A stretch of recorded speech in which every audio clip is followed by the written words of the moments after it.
Mais biso à ce qui concerne batu alobaki olobawana makambe Auguste Kabuya na Jalema Kabundi. Non, vous savez biloko nyonso utaka na caniveau normalement sengile zonga toujours na caniveau. Pourtant on benga ete lelo biso na chilombo sengito sila na peuple na pas kozala. En tout cas, je n'ai pas de doute là-dessus. Le régime aux régime non naturalité pouvoir outil na masumu.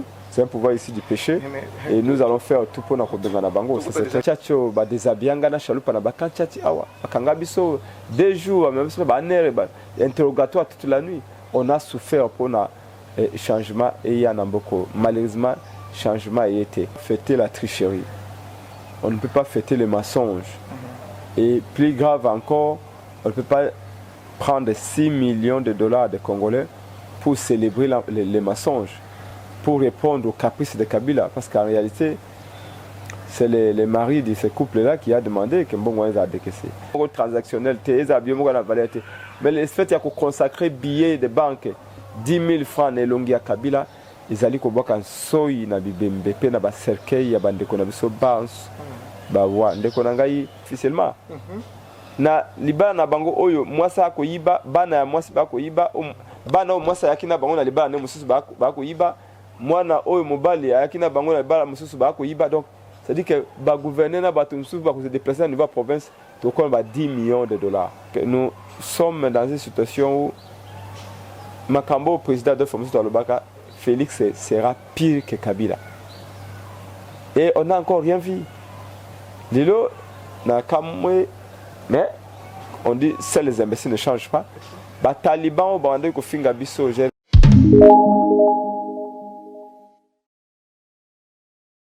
Mbote na bino besoin mi belé à travers la République démocratique du Congo. Besoin mi pe belé libanda mboka kasi pona mokolelo na émission na biso lelo to yambi pona bino somi mwana mboka wazali moko ya communicateur au sein ya plateforme Lamuka na commande ko prince penge na elongo toko ba ko toucher moi muke actualité depuis présidence Ongi tout ça qui tentait à causer la émission parce que santé boujaki presque moi ko tambola on a plus de 20 km d'aéroport de Njilti na limité et surtout que ba préparatif ezali ko bango peton mingi et lelo quand même c'est l'effort ya ko zoyer na elongo toko ba ko tabler sur 3 sujets ezali beaucoup plus retour ya mwana mboka ya président Yuli Martin Fayulu Matidi na Kivila qui se ça puis toko toucher point à 6 millions ensuite puis est-ce qu'il est vraiment important que Tcha Elongi Kabila na Félix Nabié est-ce que c'est vraiment important est-ce que le gouvernement oiza ko diriger mboka na respect ya baki ya peuple est-ce que bazali ko sala makambo na kopo na ko énerver peuple. Ce sont des questions où on a pas sous question toko ba ko poser na mwana mboka parce penge yenda ko ba ko na biso mwana mboka somi mbote ndo. Un mot par rapport à retour à président, tout le monde qui bozala qui au four au moulin, n'a qu'à sensibiliser la communauté populaire qui a résistance partout, est-ce qu'il y a besoin pour que participer à l'activité à retour à président Fayulu. Un mot, ils qui comment et quels sont les projets par rapport à les 30 aussi. Merci beaucoup. On a retour à président, n'a banda premièrement n'a féliciter la population à Kinshasa, féliciter le peuple congolais dans son ensemble. Nous avons mobilisé pour yamba président Nabango Martin Fayulu. Une année après l'élection, ce n'est pas évident. Dans ces pays-là, de ma mémoire de jeunes Congolais, je ne connais pas un seul politicien où chaque fois qu'il y a 2 mois libanda aux Onginaye, peuple Azali Koya Koyambaye le linga Koyamba président Martin Fayulu. Je me rappelle encore que Tango Papa Tshisekedi bandai ko ça 3 ans na poto et puis aye to yambi le linga yiwana mais 2 mois pamba parfois 1 mois moins 2 mois il faut le faire. Ceci dit tozali na recherche ya popularité te. Parce que ça ne sert absolument à rien. Et le peuple a causé les alliés to démontrer popularité te non. Ça sert absolument à rien. Mais popularité to boyambio bayambi président Martin Fayulu ezali indice ou une indication il y a adhésion pe ya bolingo peuple a porter na ye. Le lenge bakolo baka dans le poto uta mois de janvier pe il y a décembre oyo beaucoup d'eau coulait sous les ponts. Il y a eu beaucoup de contradictions au sein de la Mouka. Départ et là qui est belé.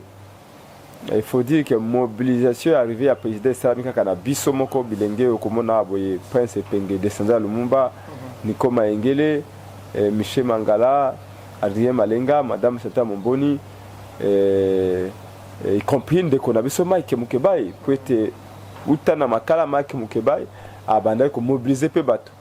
Donc, Nabino va penser Sango, Bosaka, Moussala pour un changement en Boka. Donc, mon tapé c'est un million à l'été. Oyo bomoni wana mobilisation wana soki pa ba parti mususu to bato mususu ba komisa $1 million pour na mobiliser bato lengi wana mais biso tosala yango na presque rien du tout to kenda makolo aba kimbamba na biso to mobiliser peuple donc mais c'est ils ont basangolo que non de comme ça ba que non bino bo ko sala ngote bo mobiliser population parce que bozana makasti ya ko sala le Congo mais arrivé à présent il a qui ça prouve suffisance que il y a qui ont mensonge et manipulation à Bangona. Ah mais biso à ce qui concerne batu alobaki olobawana makambe Auguste Kabuya na Jalema Kabundi. Non, vous savez bilo konyo se utaka na caniveau normalement sengile zonga toujours na caniveau. Biso toko kitaisika yewana te. Mo en tout cas biso a été tozalaki na posa ko démontrer bato tozalite président Martin Fayulu bolingo na yuté par peuple et tant que le peuple vivra tant que le peuple wana zali peuple a continuer toujours ko pesa ye mokumba peuple apono ki Martin Fayulu pour na changement et en d'autres termes peuple wana a continuer toujours ko za semana te mokolo changement et ko ya na nzela na ye ko le changement mutako réclamer changement ezali des peuples ezali Martin Fayulu mais ezali des peuples Martin Fayulu a l'idée là ko la benzela même la proposition qu'on peut ces pour nous quelle est la voie par laquelle peuple a cause changement à Koloka ce qui va ya okendana proposition sortie de crise comme ma peuple en zélawana ce qui voit la révolution populaire okendana ce qui voit ya coup d'état tonini tokotala comment ça va se faire mais ce qui est sûr c'est que les lots nous avons choisi la voie il y a émergence il y a démocratie voie il y a Koloba était peuple de mokonzi na kata démocratie peuple abimanazela donc nous remercions bakinois mais le plus important c'est accès que y a na mikolo ya et même mbongwana c'est-à-dire et même libération peuple à Koloka donc voilà naoki ba critiquer comme ono amatina tipo ngai na dali motetela abete pa na biso ozuba na mongo kuna tout ça tipo ezali synonyme ya adhésion ya bolingo et pas autorité et ezaba mindele ba mema ngote ba mindele ba okuta yango ba pakola yango makila ma réalité tipo ezali eloko et pas na biso mokonzi ya solo biso tolingi akotambola makolote mokonzi ya solo biso tolingi pe pa koza simana ye c'est exactement et tina ya tipo et toki koloba te ba valeur na biso ba bantu tokotika yango po ba mindele ba ye ko changer yango ba ko pesa yango orientation mosusu non so okeye pa ba indien okomona ba indien lelo na parlement ya Inde ya ento okeye na Brésil lelo omona ba indien o ba na Brésil ba kolata ba biloko na bango akala ba koko na bango na kata parlement même les États-Unis na Robert ba presque ba rescapé c'est vivant ba vestige ya civilisation indienne en Amérique okomona bango na kati ya Sénat américain to na kati ya congrès kuna komona mutsu alati à Paris wana ba indien pona relaxer sika bango ba uti mais ko relaxer tete za signe ya colonisation toni non donc nous sommes extrêmement fiers de Otto Salaki et tozali satisfait na sens que tango to lobaka peuple ayoke la biso tobaki na peuple boye belé pona koyamba président no ponoki peuple aye ebelé et je pense que la Mikoya doit continuer à mériter confiance wana peuple pourtant on benga ete lelo bisona chilombo fengo sila na peuple n'a pas causala. En tout cas, je n'ai pas de doute là-dessus. Le régime est un régime non naturel, pouvoir aussi dans Masumu, c'est un pouvoir ici du péché. Et nous allons faire tout pour nous dans la bango, c'est très clair. Deuxième question, aujourd'hui pouvoir est péché, pouvoir il y a une alternance genre pacifique, hein. Bazak ou Kaba fêté avec un montant 6 millions de dollars que pour encore Kaba vimbi ça va poche bien. Et ça vraiment important mais va fêter avec 6 millions. Une année na bango ya pouvoir. Ndeko, on ne peut pas fêter la tricherie. On ne peut pas fêter les mensonges. Et plus grave encore, on ne peut pas prendre 6 millions de dollars de Congolais pour célébrer les mensonges, pour répondre aux caprices de Kabila. Parce qu'en réalité, c'est les maris de ces couples-là qui a demandé que Mbongo a décaissé.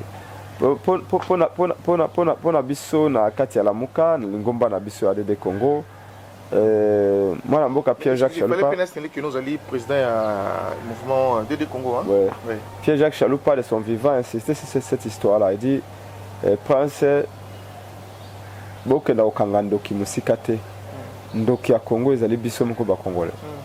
Les jours, nous dirons non à tout et tout le monde dira non à tout. Ma malheur, ils ont comme la bise belé, ah, le Congo, comme la bise sous-souté. C'est toujours par nous que les étrangers passent pour détruire notre propre pays. Preuve est là, c'est par Félix, c'est un des nôtres que Kabila est passé pour anéantir les espoirs de tout un peuple. Donc pour Nabiso, on va célébrer quoi? Alternance sésuamité, alternance spécialité. Nous sommes dans la continuation, sur la continuité si vous voulez. Bantivalé Nyos Zakayango Komona Lilo. Donc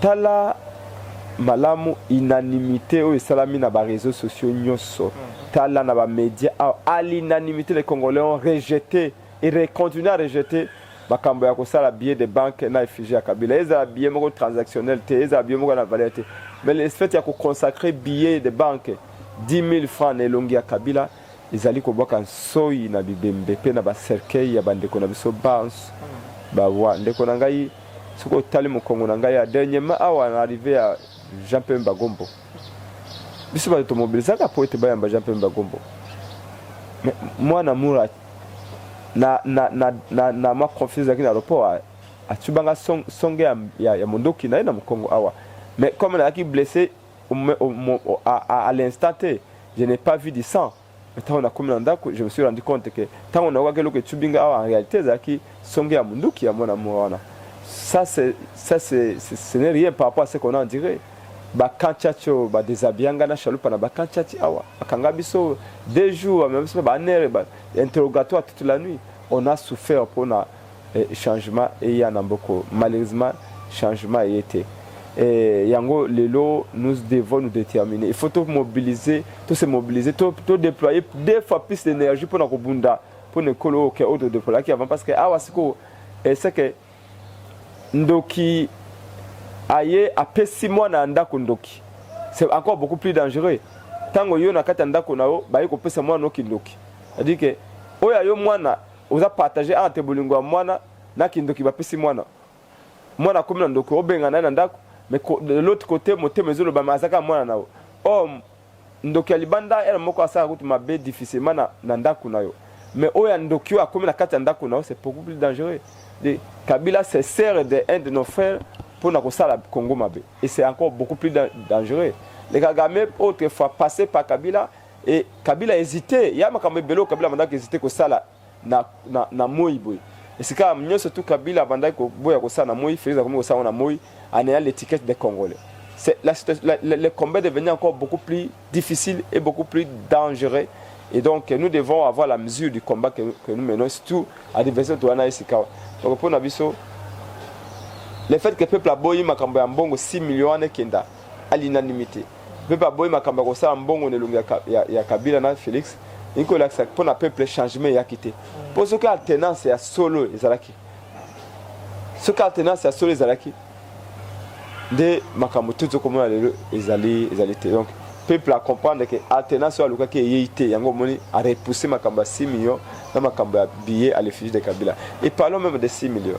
Est-ce que tu sais que pendant que Félix a mis 6 millions pour faire plaisir à partenaire de Kabila, pour Ebola na Est Mboka, pendant mois août 2018 puis août 2019, le gouvernement congolais a décaissé 2 400 000 dollars pour lutter contre Ebola. Ebola est bomi ba milliards de Congolais. Rougeole essaie de bomi déjà 600 enfants. On parle même de 600 000, je sais pas, je crois, le chiffre m'échappe, c'est pas 600 ou 600 000 enfants. Rougeole, non, je crois plus de 600 000. Parce que Rougeole est bomi que les cas Ebola. Oui. Mais pour Rougeole, ils ont déployé combien d'argent? C'est moins de 2 millions de dollars pour Rougeole. Alors que Rougeole est bomi que les Ebola. Et pour toutes ces deux épidémies, la RDC a déployé moins de 4 millions de dollars. Mais pour nous faire la fête, pour nous faire Kabila, Félix Kabila a mis 6 millions de dollars. Et encore que 6 millions, c'est ce qui est connu officiellement. Na libana na bango oyo mwasa ko yiba bana ya mwasi ba ko yiba bana o mwasa yakina bango na libana ne mususu ba ko yiba mwana oyo mobali yakina bango na libana mususu ba ko yiba. Donc c'est dire que ba gouverner na ba mususu ba ko se déplacer au niveau province to comme 10 millions de dollars. Et voilà, Moto a promettre changement, Moto a koloba que le peuple d'abord. Donc nous sommes dans une situation où Makambo, président de Fomusu Alobaka, Félix sera pire que Kabila. Et on n'a encore rien vu. Lilo, mais on dit que les imbéciles ne changent pas. Les talibans ont bandé que Finga Bisso, je répète, dans les réseaux sociaux, mais si tu as failli, tu as Bisso, tu n'est pas failli. Fatih, faut même aller ici, Nini. Fatih, faut même Amazon, vraiment, Fatih, vraiment, en difficulté. Déjà 15 millions, on a nos caméras alliées.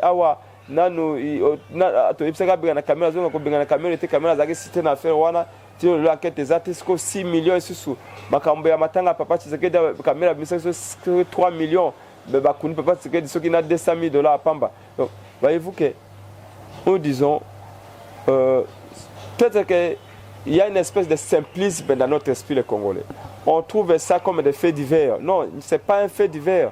Ça il en va même de la vie de la survie de la nation. Mais comme État, la crédibilité qu'on a et à l'intérieur et à l'extérieur, personne ne peut nous respecter. Accueilli par Macron, Macron lui donne 15 millions de dollars pour nous financer gratuité enseignement. Les Japonais vont déployer 4 millions de dollars pour lutter contre la faim na Congo. Mais entre-temps, les mêmes présidents là, vous voyez, prendre 6 millions pour se faire plaisir avec ton mari, c'est quand même grave. C'est quand même grave. Donc, nous pensons que le Congo ne peut pas être humilié autant. Et je pense que Bisso Baye, Toponi, Bitumbao pour le changement, tout ça comme on a l'odeur et la responsabilité dans Bisso. Et il faut tous être suffisamment disciplinés. Il faut qu'on demande les meilleurs de nous-mêmes. Comme dit l'apôtre Paul dans la Bible, tout est permis, mais tout n'est pas utile. Il faut qu'on fasse des sacrifices. Parce qu'on ne peut pas faire la politique sans accepter de faire des sacrifices. Laisser une partie de notre vie de côté pour consacrer tout ce que nous avons pour que ce pays soit libéré. Et vraiment, quand on parle de la libération, c'est au sens propre du terme. Il faut libérer ce pays des mains de Félix et des mains de Kabila. Ce n'est pas possible. À Kinshasa, ici, de Konangaï, et des centaines de gens sont victimes d'inondations. Parce que le fleuve Congo est tondi partout.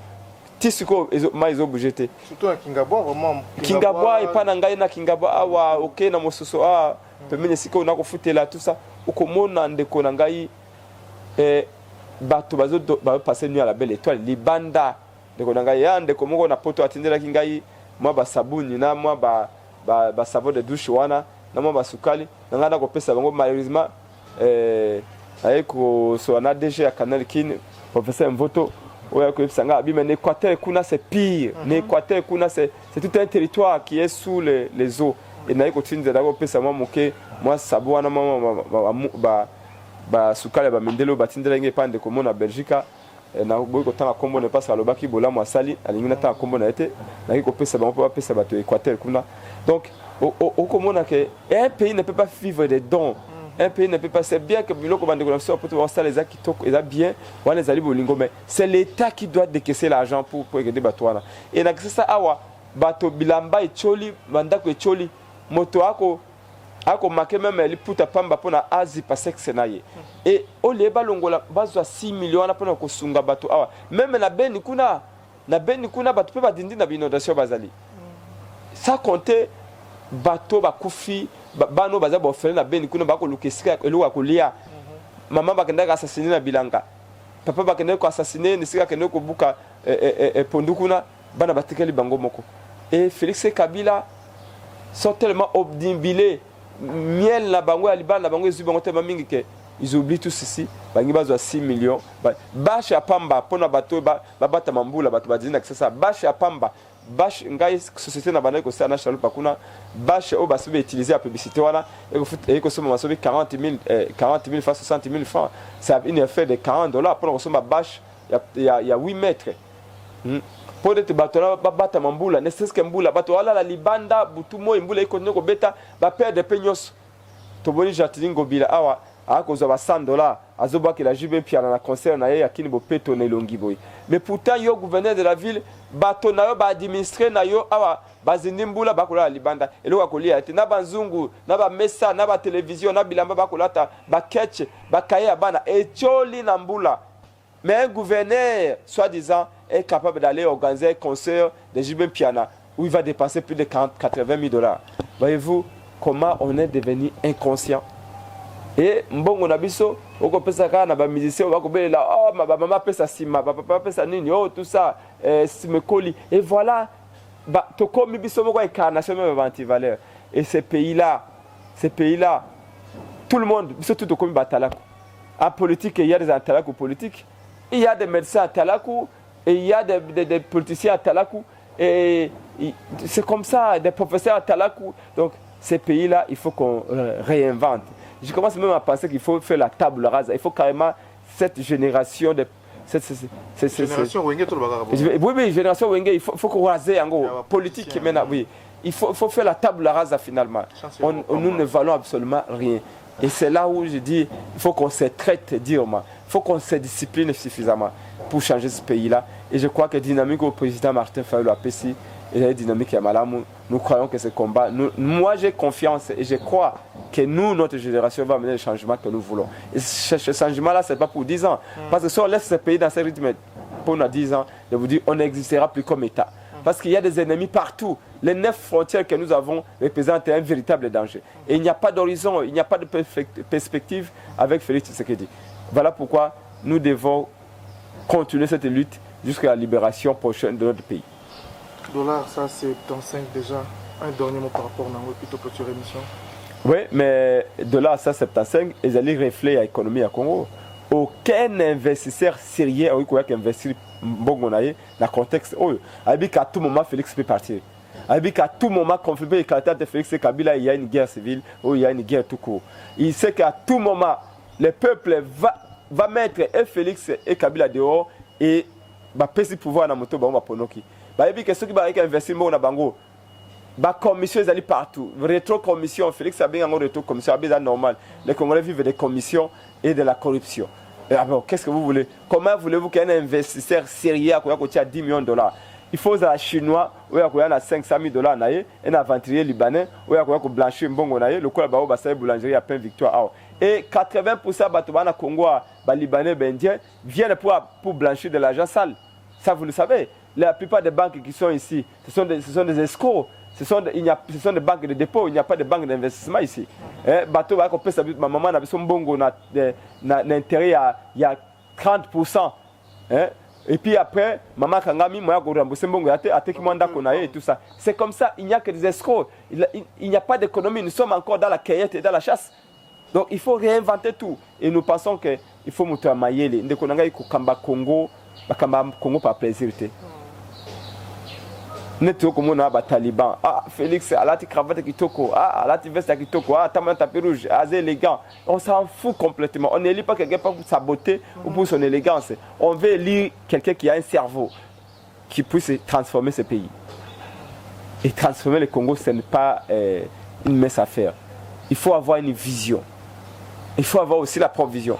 Il faut avoir aussi de bonnes personnes, être bien entourées. Et ce n'est pas le cas de celui qui est entré, qui a trahi le peuple. Et nous pensons que de là au commun à l'élo, on a 17 500. Tu as à Baxeli, fonctionnaire, 100 000 francs. 2 semaines après, Fa Congolais perd des valeurs. Et Botoli, Congolais, 100 000 francs Baxeli qui bango. C'est-à-dire que les fonctionnaires n'ont rien gagné.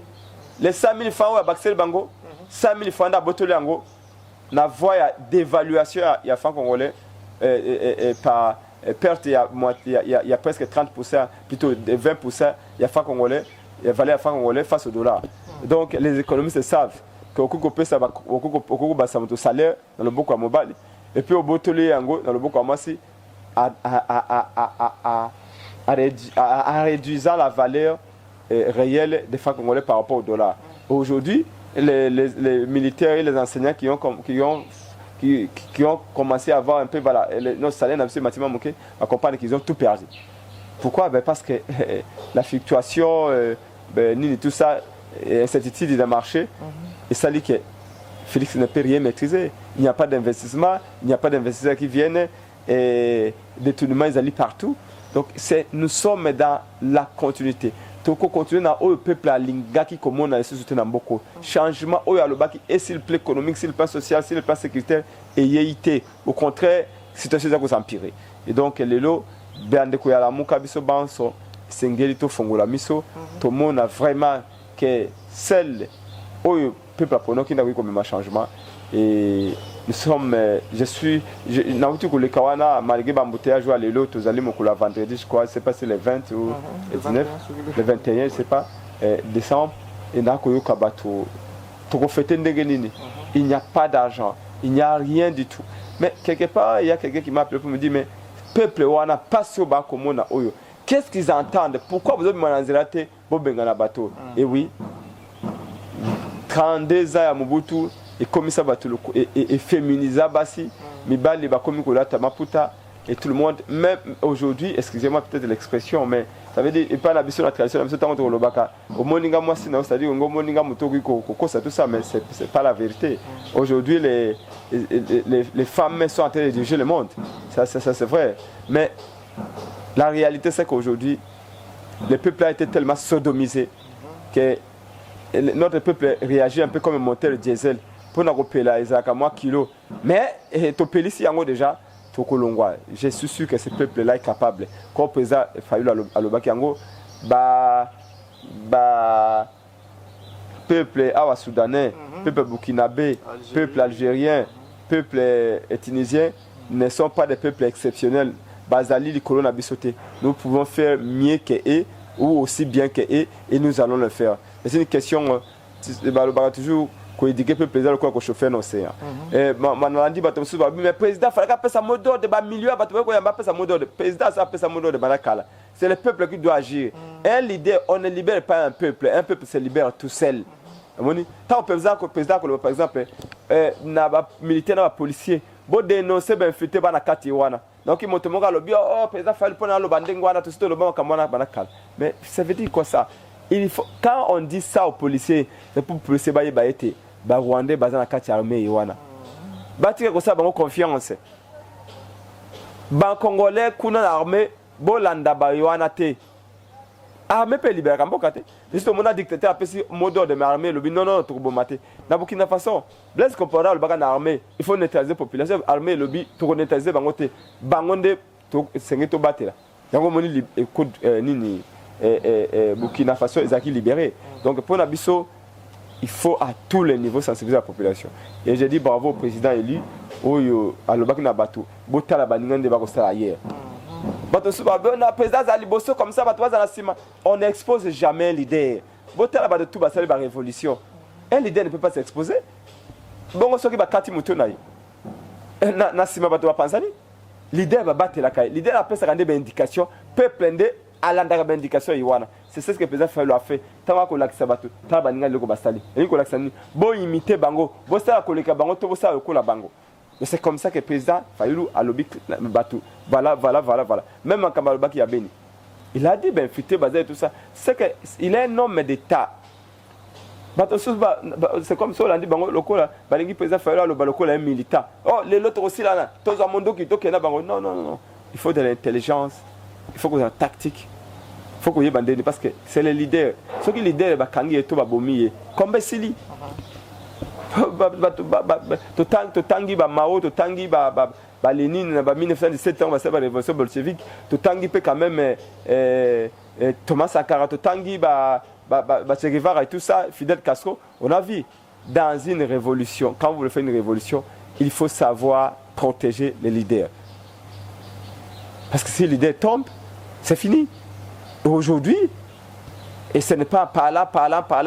Il y en a qui vont prendre 30, 40 ans en train de parler et le changement ne vient pas. Le leader qui est sur le terrain, c'est le président élu Martin Fayulu. Il faut le protéger. Lui donne les orientations. Azako Laksabiso, Botala, ou qui n'a pas ça qui bino peut ça le cola bango. Mais à quoi le bâtiment bango, les longs de Tozaboy, car de ce meeting au boy, direction toqué par Félix, Tokangaye, Tolongole Kuna. Non, ça c'est quoi ça? C'est presque, ça s'apparente à de l'idiotie. Ce qui est vrai, c'est qu'il faut éduquer le peuple, il faut l'instruire, il faut lui montrer les responsabilités qui est les siennes et ce peuple-là va agir tout seul. Parce qu'on ne libère pas un peuple, je répète, un peuple se libère tout seul avec la lumière, les indications lui données par les leaders. Merci beaucoup. Par rapport au 30 décembre, président Koloba. Oui, président Koloba, parce que mon combat il y a combat Congo, et PCM là qui n'a yé. Mokolo ça qui m'a pronommé le 30 décembre 2018 et donc une année après le président a s'adressé solennellement na ba oyaye ba ponoki ba congolaise ba congolais oh lelo na 26 provinces près de 24 ou 20 provinces plutôt et président qui a confiance donc le président s'adresse na ba congolais banso le kola mokonzi ya Congo ya solo na ba terme nyonso zali très clair. Province, et puis après, je crois que moi, en janvier en tout cas, nous allons bouger le Congo pour qu'imposer et précipiter les changements. Merci beaucoup. On a l'opportunité de précipiter sur notre émission. Le temps de ensemble pour nous assister à le président Martin Fayulu Madidi. Un dernier mot pour nous sur le bec appuyer. On attend une chose pour préparer retour à président Mafa. Non, nous disons merci. On a toujours dit merci. Ce combat, Prince Epenge est sur le terrain, mais il y en a qui se battent plus que Prince Epenge à l'extérieur. Voilà. Donc, moi, aux côtés de Chaloupa, j'ai appris à beaucoup lire et j'ai continué à lire jusqu'à aujourd'hui. Je comprends que nous remercions beaucoup les Congolais de l'intérieur et de l'extérieur. Au bazali ko sala manso ko pesa ba idée na bango ko pesa ba suggestion na bango ils ont bidé mususu o mususu tozaka nango d'accord te ils ont mususu tozaka nango d'accord mais on ne rejette rien. Toutes les idées qui viennent avant tout, ils allaient pour contribuer comme Bekende Liboso. Donc, ma suggestion, ma proposition, il y en a qui contribuent financièrement, il y en a qui contribuent matériellement, il y en a qui contribuent intellectuellement, il y en a qui contribuent spirituellement. Toutes ces contributions mises ensemble vont faire que le Congo est libéré. Nous ne sommes pas parfaits, nous ne sommes pas complets. Nous avons besoin des apports de tous. Ils allaient combattre à tout le monde. Déjà, combattre après ces peines. Le Congo, ils allaient mener le Loba, le Mumba, et le Congo exige de nous de la grandeur. Et Bissogno surtout, main dans la main, nous allons libérer ce pays. Le plus important, c'est que tout la vie privée n'a on ne peut pas venir se battre pour la patrie en amenant nos vies privées ou en amenant nos sentiments ou nos propres. Parce que parfois j'ai l'impression qu'il y a des gens et ils ont le plaisir. C'est que je ne connais pas ce qu'ils sont en train de faire. Comme Nazako tout de suite là, il faut une révolution populaire. Je dis oui, la révolution populaire, oui, mais la révolution ne se fait pas n'importe comment. Sinon, biso la science politique mando lo bana biso ce que l'ingo c'est la coup d'état sala yango. Mais à condition que ça assure que ce que sala yango ko réussir. Ce que réussir yango dès le premier coup, bataillon se va battre le maboko. Mais ce que échoué, même moi sinon ko wanga na. Ça veut dire quoi? Ça veut dire que les changements, nous voulons les changements. Mais nous avons dit les changements avant tout, nous avons choisi à vivre une voie de démocratie. Démocratie, elle n'a Congo. Congo est un état démocratique. Ça, il faut qu'on se le dise. Ce que c'est un état démocratique, un des présidents Martin Fayulu en Angoune de Sikawa. Mais le quoi état démocratique, comme ça, un état démocratique, c'est-à-dire qu'il faut qu'il se batte. Liberté, c'est le prix du sang. C'est comme ça que tu as frustré tant que Félix Alobi, grâce à mon frère Kabila, ndebe élection Sami Namboko. Félix Alobi, grâce à Kabila, d'alternance. Mais question, tu n'as tout ni Taliban moko boy. Abi, mais attends. Bon, on reçoit que n'a pas pour l'année. Pas bakuta qui est dans la chambre, na moi si à voisin naï. Thérèse Kapanga m'a kufa pour l'année. Pour pas kanga qui est dans mobile ya moninga naï. Bango banse bakufa qui pour na kuluka élection Sami Namboko. Ce que l'élection Salama qui Namboko. Ils allaient grâce à Makila Batou au prix du sang de l'élection Salamaki. Et puis, ma pronommé c'est qui m'a ça en 2016. Pour l'année ça en 2018. C'est parce que Kabila avait bloqué les processus. C'est parce que tension les gars qui m'a cassé to weye belé to ça va sacrifier belé dès à lâcher prise. Et Félix il est là à bengi biso bandoki, biso ba congolais. Et Kabila, où il y a bandai Koloba était place dans la prison, Azali Rwandais, Kabila a commis frère, Kabila mon frère. C'est grâce à Kabila mon frère qu'il y a eu des élections. Donc, ce que l'on dit Félix, c'est malamu. Tout ça comme on a longi. Dans il y a moto tozaka naye, mais mon lit mais comment ya Kabila paye à Rwanda.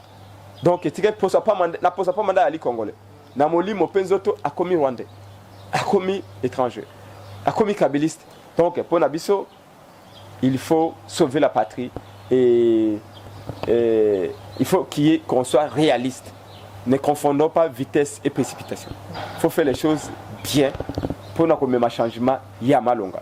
Natondi baibanso bazuli bakuya kolanda biso botondi et puis na lobina bango la lutte continue et la libération va venir bientôt parce que le peuple wana azali d'accord pour le changement. Bomona qui n'arrivait à président élu ba milliers à Batouana. Et ça nous sommes prêts pour le changement. L'autre fois, trahison aux politiciens, il faut refroidir le peuple. Mais cette fois-ci, c'est la patrie compte pour notre génération. Et nous allons y arriver. Pour nous, numéro de Prince Penge, ils allaient plus 243 plus 243 85 324 73 00 plus 243 85 324 73 00 et mbote na baibanso surtout merci na yo pesinga occasion ya ko s'exprimer. Merci mon amboka somi Prince Penge naza déjà ko invité le 28 bakolomboka to ko sala une activité na niveau commune ya Barumbu et to bandi que ko sala disponible pour nango. Merci de voilà. Merci en tout cas pour na Matali mbongwana ya Congo je serai disponible partout on parle de la libération du Congo. Pourvu que ce soit des choses pour l'intérêt des Congolais et pour la libération du Congo, je serai toujours présent et je viendrai.